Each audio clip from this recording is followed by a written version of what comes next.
What up, what up? This is Hirsch coming at you with the other original Hirsch, my older brother, Chris.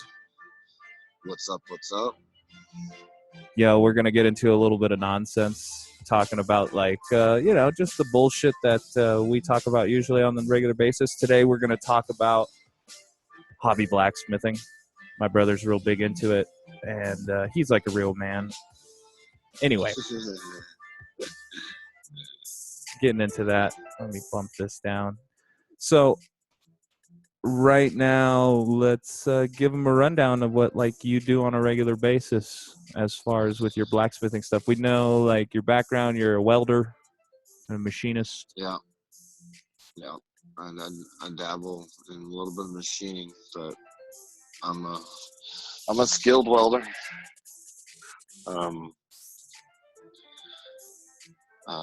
And I love playing with metal. So, and hot metal is just, what's better than metal than hot metal? Fire, lots of fire, right? I love fire. So, but yeah, what got me started was just I wanted to build shit with fire. I built a. You spent enough of your youth destroying things with fire, so now you wanted to build things with it. I kind of make up for it, maybe. All right, I can feel you on that. But my first little blacksmithing experience, I didn't use a forge. I had a oxyacetylene rosebud that I put in a vise and just worked the steel in that. But then didn't have an anvil. Used pretty much a welding table and a vise, the back of the vise.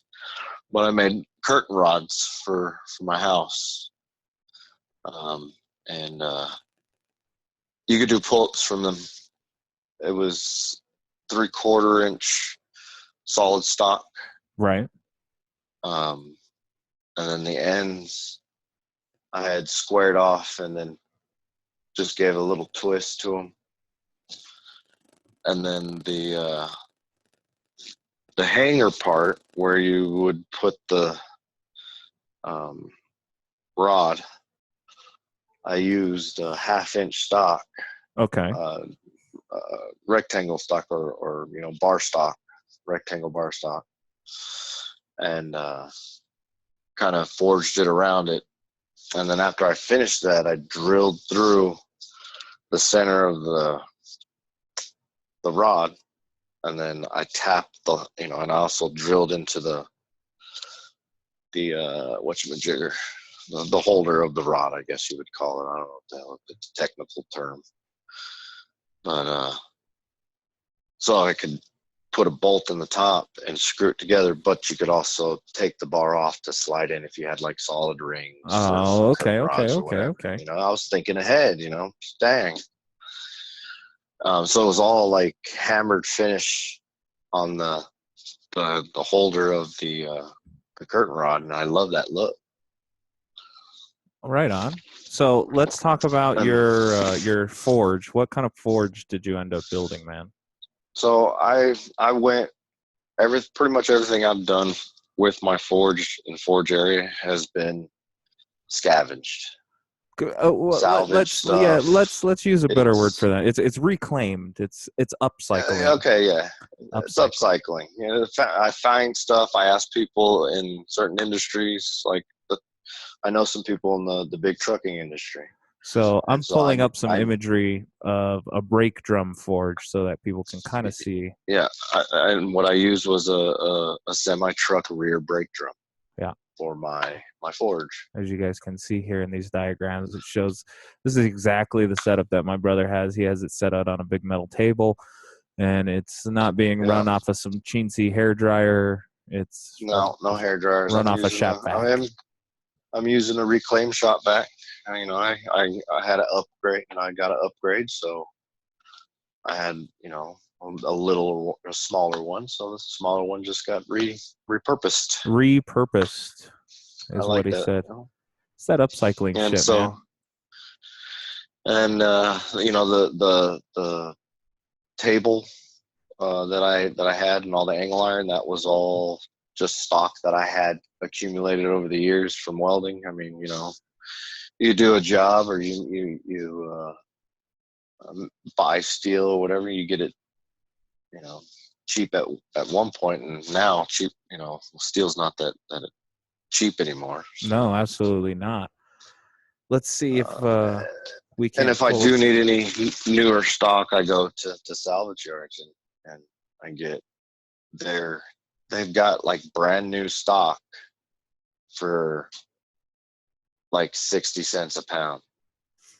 And usually, it's 50 pounds. That ain't shit. That ain't even $50. Right. So, but you go to the the steel store, I guess you would say. Right. And the same piece, you're looking at $120 to almost $200, depending on what it is. Well, Now, it's not perfect. It's not perfect. That's a salvage yard. Get me?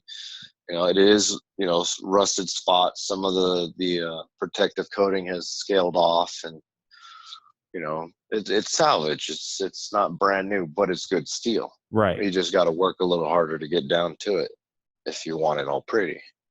Well, I mean, I think And it's become part of our culture now. To hopefully things are changing to where people are reaching out and grabbing more of this used material. I've been watching a lot of people build homes, and they're all using reclaimed wood or reclaimed iron and stuff like that. I think it's a healthier lifestyle. I mean, we burn through so much stuff. I recycle here. Single stream and cardboard. I recycle all that. My cans, that goes straight to the foundry and gets melted in my backyard. Well, I mean, kind of makes sense. You make your own charcoal. Right. I make my own charcoal. And I use junk pallets. Wood that we scrap at work for gearboxes, and and I'm talking like single gear boxes. Yeah, gigantic. Yeah, stuff. like not like your car gearbox, like one single gearbox that weighs about 800 to 1,200 pounds. A gearbox that you need one pallet for. Yeah. It's a box for one gear. Yeah, and a lot of people don't realize that most of that shipping material, including those pallets, which is super usable wood, just gets filled up in a landfill. The bottom of your pallets, most time, it's hardwood, right? It's a hardwood. Yeah. You'll get a lot of hickory, a lot of oak, really good oak, which makes really good handles for tools, your knife making, and tools and handles and axe handles, and it's it's already kind of milled down for you, but it also makes great, like the charcoal. Like if I were to just separate all those bottom pieces and then sort out the hickory, or just make it a hickory oak mix, I could use it on my barbecue. And that's what I use for my barbecue, is the charcoal that I make. It lights faster, stays hotter, and tastes better than anything on the shelf. I'll put my shit to anything on the shelf. Yeah, I attest to that. No lighter fluid.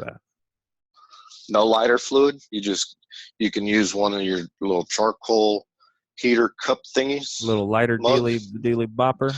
Or you pile it up with some newspaper underneath and just let it, and it boom. I use it in my refrigerator to get rid of odors instead of baking soda. Mm-hmm. The baking soda is a great chemical. It's great, but the process of getting it, it's terrible, it's right? horrible. And I do make a little bit of smoke, but it's not near as bad as it could be, because I also recycle the gases that come off the wood to burn it burns itself. So everything that I pretty much do with my forge is recycled, upcycled. Explain a little bit how your rocket stove works and how that process comes about.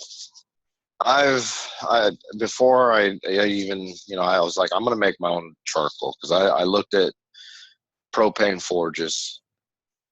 This is before I built my forge, before I started anything. I researched everything before I started.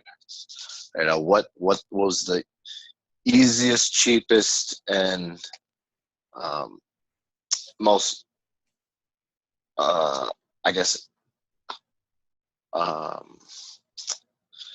versatile. Okay. Where I can, everything's got a purpose, but it can also be used for something else. Mm-hmm.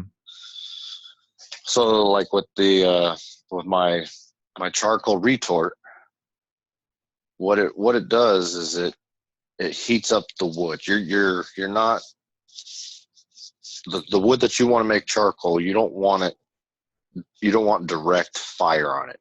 You want heat on it. You want it to bake it. If people wanted to look up what we're talking about, it would be a charcoal retort kiln, right? Retort kilns. Still. If you go, retort kiln, you're going to get more of like the ground and earth style, where you break it down, and then you can expose it to fire at the end, or to oxygen at the end, and it does make a hotter charcoal. We might be putting the cart before the horse. Why don't you explain how, what this thing is and how it actually works before we start talking about introducing oxygen and all that? Right. Okay, yeah. Let me back up here a ways. So, what I researched, I looked up charcoal retort, or making charcoal, and I came across retorts, and some of these guys that were doing it looked kind of hokey. I did get some of my ideas from them, and I still can improve on my idea. It's not ever finished. Right. But for now it works, and it works great. But what it does, or what I've done, is I've taken a 55-gallon drum. Okay. A steel drum. Oh, Jesus Christ. My wife just scared me. And she wants me to come kill some ants. But exciting. We're kind of podcasting right now. Okay. What does that mean? He's recording me for a podcast. We're talking about forging. Yeah, but go kill some ants. This will be good for the podcast. Session and recording and session. I don't think that's necessary. It's fine. It's not that for serious. Okay. No. Go kill some ants. It's my birthday. I don't want to kill no ants right now. Oh, that's right. That's right. It is his birthday. This is what an epic day to start our podcast. I'm pulling my birthday card. That's okay. I was just picking my nose on camera, so that's awesome. Yeah, it's gonna be on camera for life. I forgot that was on there. I'm totally gonna put this up on YouTube so you can watch it later, though. But anyway. Anywho, so how this works and what I've done is, what have you done? When you heat up wood and you just heat it up, like bake it, like almost, I guess bake it or smoke it. No, you wouldn't really smoke it because there's not. Okay, this is where the oxygen comes in for the bad, and later we'll get into the oxygen for the good. But right now, oxygen is bad. Okay. So you want to try, and what I've done is I've taken my 55-gallon drum and I've taken the lid off because I didn't have access to a resealable lid style. We get sealed drums at work, so I had to cut it off. What I did, if you get a sealed drum, is the easiest way to get it off is you grind the top lip of your drum at about a 30 to 45 degree angle to the top of the lid. So you want to kind of chamfer that whole side, and you'll see it. You'll start seeing the seam come open, and you just start following that seam, and you just do that all the way around, and then you can pop it right off. And then you got a lid. I mean, it's, watch out for sharp edges. I did, what I did was I wire wheeled it, but I used a low RPM grinder. Right. and just kind of brushed it, through the bristles, and it softened up the edge. I mean, it's still sharp, but it's not razor sharp like it was. All right. But anyway, so I've got my lid separated, and I use stainless steel pipe. Stainless steel pipe is good for carrying heat, holding heat, and dispersing heat. It's like aluminum, but you can heat it up a lot hotter. And the hotter you can get your stack, and the stainless steel pipe is my chimney stack for my stove. And the stove goes on the bottom. So you got to have a heat source for this. And then, so I know I knew I had to make a long stack to really get the heat going in the middle of where I wanted my retort chamber. But it had to be short enough, because I'm 5'9". I'm not a tall person. I'm average height, but I had to have it high enough to where I could get the lid on and off comfortably when it was full, and when I was taking it off. But when I take it off, it's totally cold. So it's not I'm trying to fumble with something hot. You want it to cool down. But anyway, well, didn't we have an interesting experience last time we made charcoal when I was up there, and we may have made a mistake? This is where bad charcoal or bad oxygen comes in, when I didn't want oxygen to come in, and adding too much heat. Is that what you're talking about? Not the where I know. Okay, I know what you're talking about. Yeah, that one wasn't so bad. So we overcooked it. I do use a little bit of propane just to keep the fire going. I usually use wood, but using the propane is a little bit less smoke, and depending on the wind, you don't, I don't want to smoke out the whole neighborhood, Right. And I kind of want to be courteous to a point, but fuck them, right? But fuck them in the end. So what I've done is, so the stainless steel stack sits up, and then what I've done is I made an extension for this, so I can make my chimney longer, so it draws heat and draws air better, and runs a little bit more efficiently. But then, so I want to recycle that gas that comes off the wood as you're baking it, and that gas is got great fun. That's what makes wood flammable, is those gases. That releasing. Wood alcohol, right? Yeah, it's wood alcohol, and you got you got terpenes and just all kinds of good stuff, tars that come out of it, and you can actually collect. If you some of the earth style kiln retorts, you can actually collect the wood vinegar that comes out of it. There you go. And that is great for garden pesticides. It's a totally natural pesticide. You can use it around your house, and depending on what wood you use, that's kind of what it's going to smell like. Okay. You can also use it. You can add it to, like, if you do a pure mesquite charcoal and collect that wood vinegar, you can use. Now, if you drink wood vinegar, it will kill you. It will make you sick or kill you. It will kill you. But you can add tiny drops to a vinegar water mix and make your own smoke marinade. So it's like liquid smoke. And, yeah, exactly. It's a liquid smoke. But anyway, so what I've done is I've made what's called a rocket stove. It's pretty much, I can make it to where it's self-feeding, and it'll just keep burning on its own. Now, I'm going to be introducing the wood gases to the bottom of this stove, which I've affixed, welded, and secured to the bottom of my 55-gallon drum. I found exact center to put my 4-inch stainless steel pipe, welded that to a box, which is my rocket stove, or the fireplace per se, if I'm going to call this the chimney. All right. But it's just a 3/8 plate box, pretty much, or a rectangle box that's about 3 inches longer than the edge of the barrel from the and just past the middle of the barrel. So I don't know, whatever 55-gallon drum measures. I don't know. I didn't really write any of it down. And it's about 6-8 inches, top to bottom.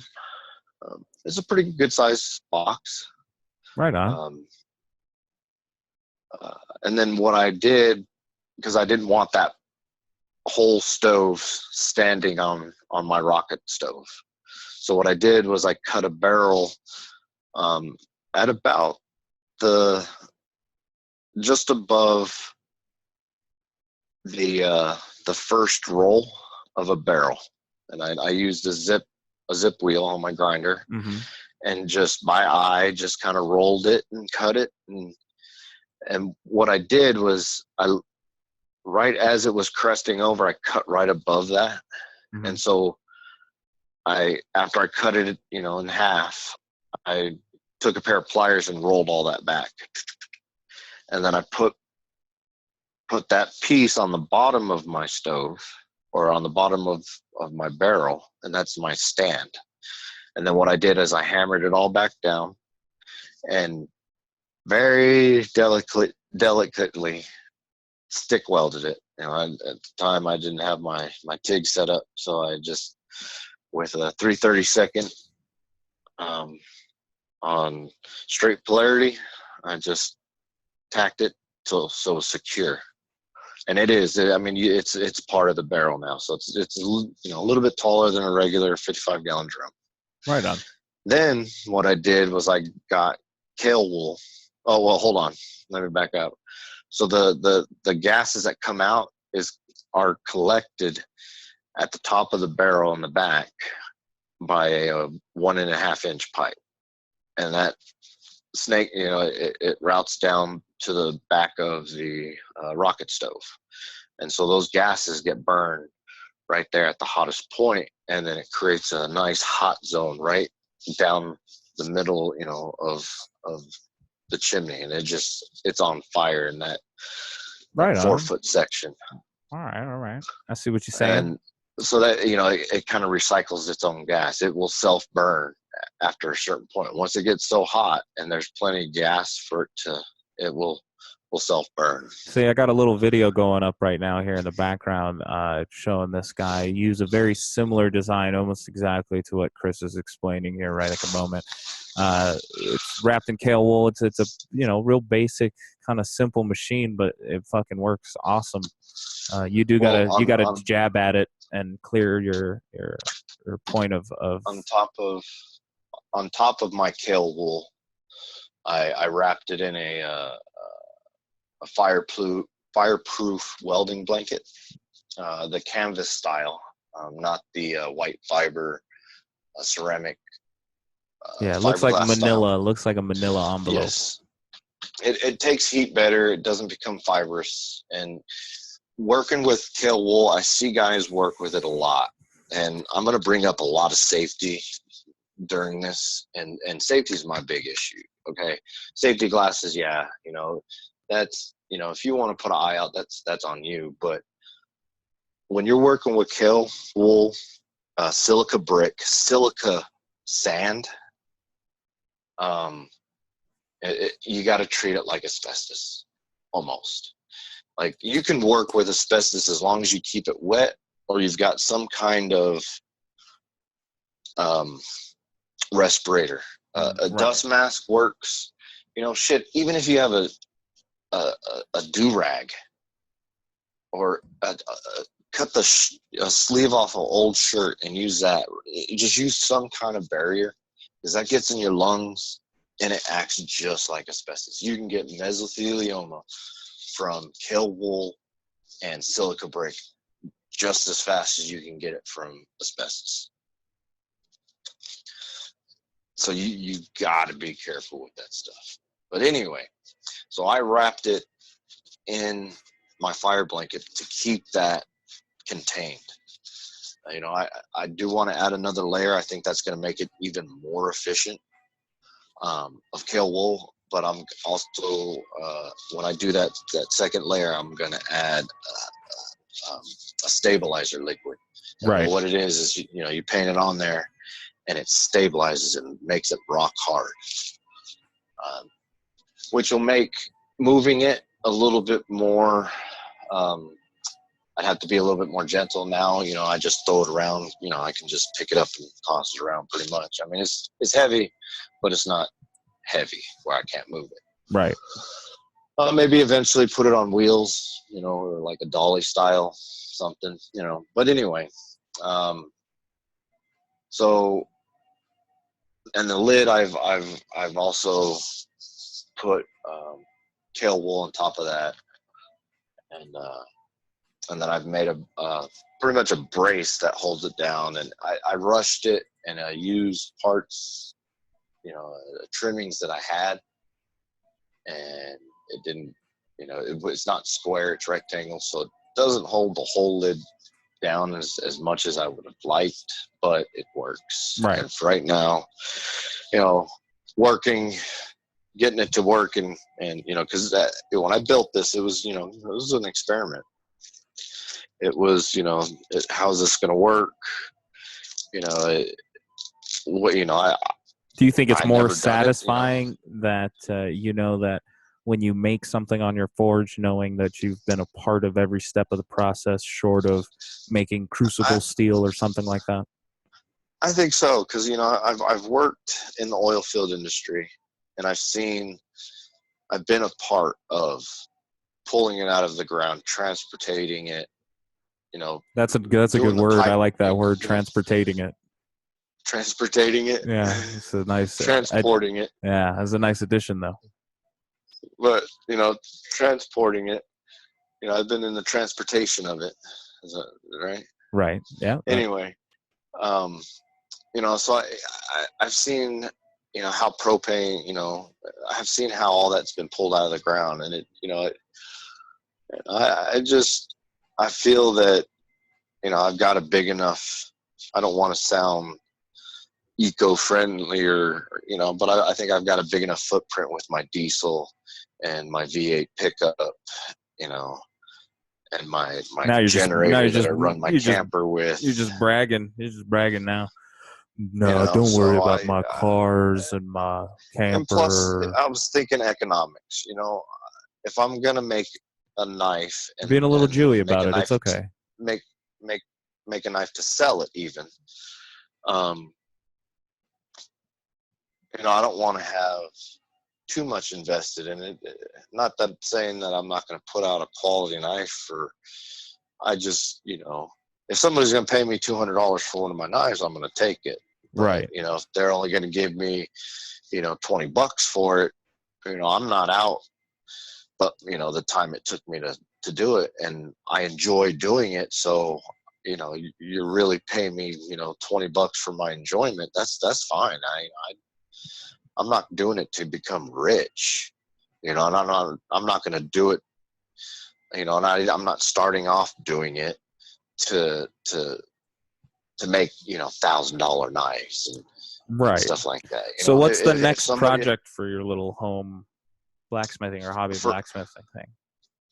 So I'm getting my forge area set up. You know, I did, you know, kind of reorganize stuff. I was working under a 10x10 easy up canopy, and it lasts 2.5 years, maybe 3. And I finally, you know, this New Mexico sun just eats stuff up like that.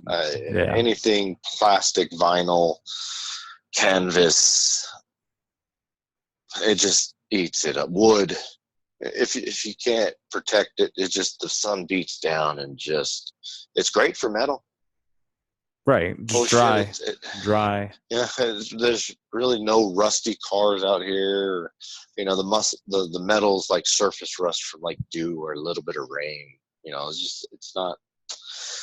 But I've kind of I acquired a free shed from work. We used to cover these giant 1,200 horsepower electric motors that run on 480 volts, and they weigh about 13 tons, and they're Jesus about Christ. 10 foot long. They're about 5 foot tall and about 34 to 36 inches around. 34 to 36 inches. They're big. We used to split them in half, and we'd clean out in between the what would you? I can't. I'm gonna say I do the mechanical work, but I don't know none of the names of the shit. But anyway, the right. fields, I guess they're fields, and we would get in there and silver the connections. So we would file them down to bare copper again, and then we would use this chemical process to re-silver them. And it had cyanide in it, and then that was your primer. And then you put down this spoon that's like it was like a spatula, like a icing spatula, long, thin, with like a sock over it, and you would dip it in this other solution, and you'd wipe it over, and it would go from copper to silver. It was the most satisfying thing, I think. It sounds really, really terrible for you. Awesome, awesome, definitely awesome, but terrible. You wear gloves and a face shield and a respirator. You know, it's totally PPE. You know, totally safe. But anyway, you know they got a belt grinder on eBay that's so this shed that cheap. I got is 10 feet side to side by. Originally, it was 5'8" on the lowest corner and 6'8" at the highest. Okay. So I had a foot, about, it was a foot slope to it, and it was 6 foot long. Well, I cut the tallest wall out, and so it's pretty much a 3-sided shed. And then I also lifted it 18 inches off the ground. So I've got 1.5 feet of open space on the bottom. I was thinking for air circulation, I didn't want to be in a stuffy area. Plus, I've got the forge going. You need some fresh air going in there. It's hot under that motherfucker, though. It is so hot. It is warm under there. It's very hot. The last few weeks, I haven't been under it because it's been 100+ degrees out. Yeah, and then we turned it into a foundry that day and melted down some aluminum, which I have an amazing video of, which will probably get put up on YouTube as well. But oh my God, you want to talk about hot? So yeah. Did you ever turn down that cylinder? No, I haven't had time. Oh, I got you. I think I'm gonna do it this weekend. I got some time this weekend. I've got the bearings. Oh no, I don't need a bearing for that. Never mind. But I do have bearings.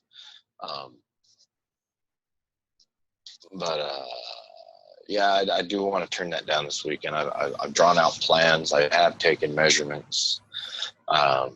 So, and I've kind of mapped it out in marker how I want it to look on the piece. Mm-hmm.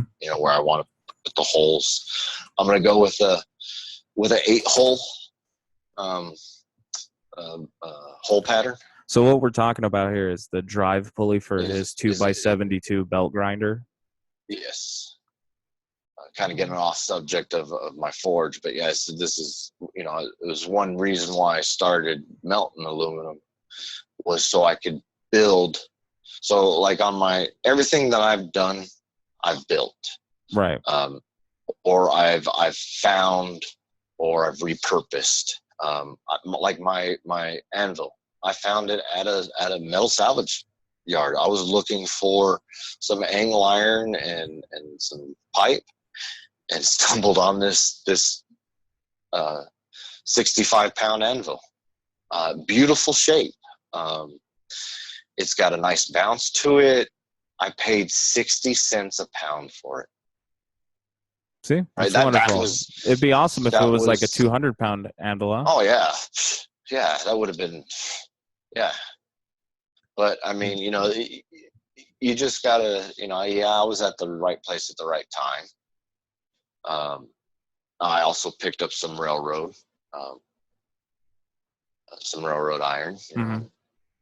Yes, I always got to get a few railroad spikes and some railroad iron. Yeah, I've got railroad spikes coming out the wazoo.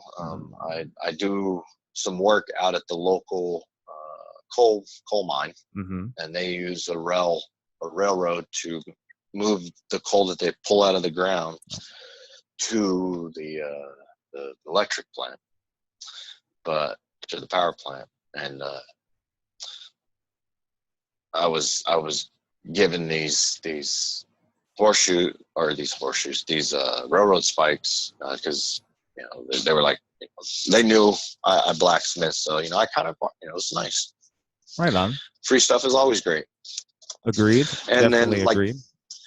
like the log that I got to place my anvil on, and I was on my way actually that day to buy some lumber from Lowe's or Home Depot. I was going to buy some like 4x4s or whatever the biggest square stock I could get of wood at Home Depot, other than a railroad tie. I didn't want that oil soaked railroad tie.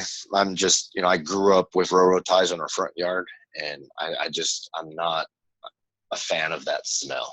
And being in hot, I think ahead, I think, and I thought about you. I was like, I could get a railroad tie cheap.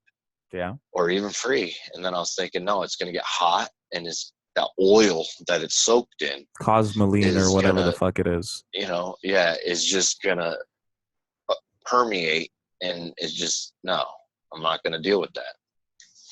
Right so on. I'm on my way to the hardware store, and I see these guys chopping down a cottonwood tree. And I pull over, and I walk up to them, and they're getting ready to cut this one big piece off, and had this knot on the top, and they had already cut the top off. They were getting ready to cut it in half. And I was like, hey, I stopped them, and I was like, hey guys, if I take this, if you cut me off a piece and I take it out of here, do you think you can do that for me? And the guys were like, yeah, bro, whatever we don't have to haul away, the better. Yeah, the better. I was like, all right, yeah, I want this, 3.5 foot section right here. I was like, cut it about right here, and cut it off, threw the back of my pickup, went back home, mounted it that day. Didn't have to do, I was gonna, I found some 2x1/4 bar stock, right? And I was gonna wrap it around, whatever I had, 4x4, 6x6s, whatever.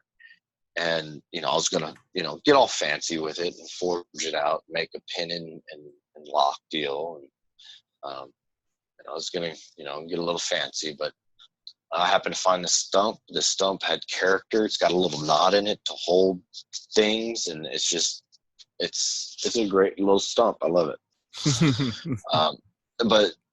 And then I've got a second anvil, right, which is also some repurposed iron.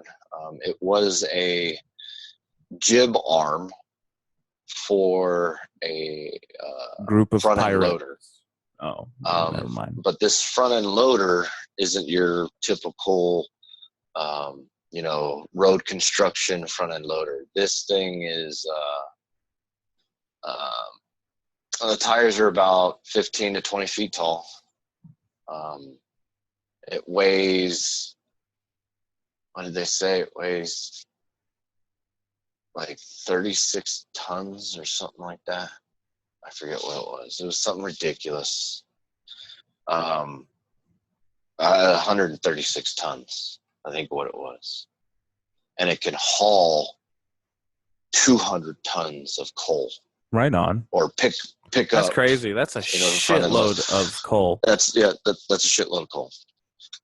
But anyway, it is the jib arm, or the main arm that's not connected to the hydraulics, is kind of the stabilizing arm. Right.